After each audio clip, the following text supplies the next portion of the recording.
క్రైస్తలో ఈరోజు దేవుని యొక్క వాగ్దానము మొదటి కొరింథీ రాసిన పత్రిక 15వ అధ్యాయం 58వ వచనం. మీ ప్రయాసం ప్రభునందు వ్యర్థం కాదు. దేవుడి వాక్యం దీవించుగాక. ఆమేన్. అవునండి, మీ ప్రయాసము దేవుని యందు ఏమాత్రం వ్యర్థం కాదంట. నువ్వు దేవుళ్ళో పడిన కష్టము ప్రయాసం ఏదైతే ఉందో తగిన ప్రతిఫలం దేవుడు ఖచ్చితంగా ఇస్తాడండి. దేవుడు అన్యాయస్తుడు కాదు. ఆయన సన్నిధిలో నువ్వు చేసిన పరిచర్య, ఆయన సన్నిధిలో నువ్వు చేసిన ప్రార్థన, ఆయన సన్నిధిలో నువ్వు కార్చిన కన్నీరు, ఆయన సన్నిధిలో నువ్వు పడుతున్న ప్రతి ప్రయాసం ఆయన ఎరిగిన దేవుడు. కాబట్టి ప్రభువు నందు మీ ప్రయాస ఎక్కడ కూడా వ్యర్థం కాదు. నీ దేవుడు నీ చేయి విడవడు. నీ ప్రయాసానికి తగ్గ ప్రతిఫలం ఖచ్చితంగా దేవుడు నీకు సహాయం చేస్తాడు. దేవుడు మాత్రం ఎప్పుడు కూడా నీకు అన్యాయము చేసే దేవుడు కాదండి.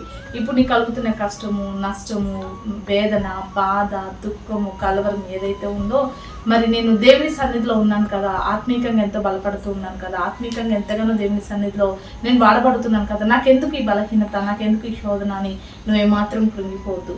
నీ ప్రయాస ప్రభు నందు దేవుడు వ్యర్థం చేయడు. నీకున్న ప్రతి బలహీనతను తొలగిస్తాడు. నీకు కావాల్సిన ప్రతి అవసరత తీరుస్తాడు. నీకున్న ప్రతి ప్రాబ్లంను దేవుడు తీరుస్తాడు.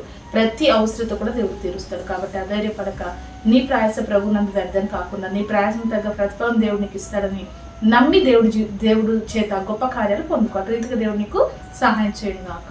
ఆమేన్. ప్రార్థన చేసుకుందామండి. సకల ఆశీర్వాదాలకు కారణభూతుడమైన మా ప్రియ పరలోక తండ్రి యొక్క ప్రార్థనలు ఇస్తున్న ప్రతి బిడ్డని జ్ఞాపకం చేసుకో. నీ యందు నీ బిడ్డల పడిన ప్రయాస వ్యర్థం కాకుండా వారి జీవితంలో గొప్ప కార్యాలు జరిగించమని యేసు నామములో ప్రార్థిస్తున్నాము తండ్రి. ఆమేన్.